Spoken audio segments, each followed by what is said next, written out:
Hi, I'm Wild Bill, and there are forces at work inside of music beyond our ken. There's the science of music, which musicians are learning to understand. And then there is the art of music, which musical artists grasp and make their own. Some folks think that musicianship is the only thing that matters. Some folks think that creativity is the only thing that matters. And in truth, it is a fusion of the two that makes for the perfect musical entertainer.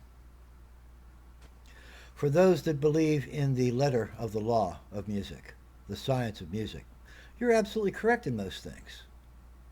If you consider yourself, you artists out there, a musically themed entertainer or a musically themed poet, does it not behoove you to learn the language of your poetry? Yes, it does. And you won't learn anything that will hurt you.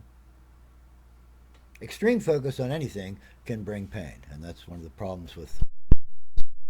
Anyway, for those of you that do read and write the language of music and understand the language of music, for those of you whose understanding is deep enough that you realize that there are reasons for these relationships, not just marks on paper that you repeat by rote, you also have to learn an extra lesson, take an extra layer off that onion, and recognize that you have a purpose. You are not the end all and be all of the musical experience. You are only a tool that should be used to a purpose. And here it is. Your job, understanding the language and the science, is to explain to the uninitiated what the artist is doing. Your critical analytical skills are more important than your intention to become the only person in music, because you can't be. You can't be without the right brain.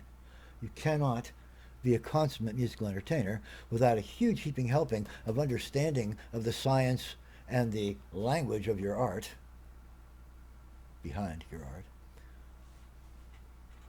unless you have the ability to do free nonverbal relationship creation, free infusion of new ideas, of novel perspectives, which will never come from here.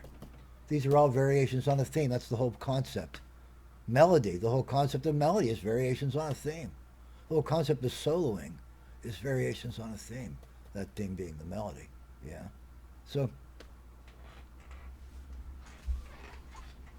without musical understanding, without the scientific analysis and understanding of music, music still exists. Without the creativity, without the ability to bring novel elements together to create a novel ambiance, then there is no need for this because you have none of it. There is no music. So you need them both. That's what I'm trying to say here. You need to be able to bring the left brain side, I'm quantifying it this way, even though it's not an exact analogy, the analytical, the word dominated, the quality dominated side of your brain, which will learn to understand the language of music so you can better express yourself in the language in which you have chosen to be your art, right? And that is to explain what this guy is doing.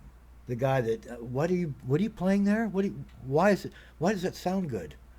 Doesn't make sense to me. Yeah, your job here is to explain what that is. Well, see, he's playing a dropped third. He's playing a half diminished. He's doing this and doing that, and here it is in the science and language of music. But you can't create that for yourself. That has to come from over here. And they can't tell anyone else what they're doing unless they do this. And so when you say that art is communication, yes, here is one of the essential communications of art. It has to be able to communicate the artist with the technician, or else the artist cannot ever grow beyond that single artist's ability to conceive and execute. He won't be able to explain it to anyone. It would take a musician to explain it, a musical technician, a person who can read and possibly write the language of music. Again, without these guys, this guy is pretty much one guy sitting alone in a chair or with a couple guys that think they know what's going on jamming to him. And we all know that the dictionary definition of jamming is putting too much of something where it doesn't belong. That's what a jam is. unless you understand music so well that what you're playing is whatever your iteration is of Dixieland, where everyone's moving, seemingly moving in their own direction, but they're doing it along tightly constrained pathways. So it's always melodic, it's always harmonic. So that's what I wanted to say. You folks that believe that the language of music is the end all and be all of music, classical musicians, are incorrect. You people that believe that all you need is the art of music and you don't need all this like science and stuff are wrong too, because you do need that. You need to be able to speak the language of your art. And you guys need to be able to conceive of outside your box, because that is a box. It's a beautiful box. It's full of these wonderful, delicate details. It's like a, like a Russian puzzle doll. Look at that. There's more of it. Oh, there's more of it. Look, there's that. Oh, those double dots mean something. Oh, that hashtag means something. You know. So we have to bring those elements together to better infuse creativity into musicianship and to better appreciate creativity through musicianship. Hi, I'm Wild Bill. That's really what I believe. I've been trying to say this for days. I think I finally got it across.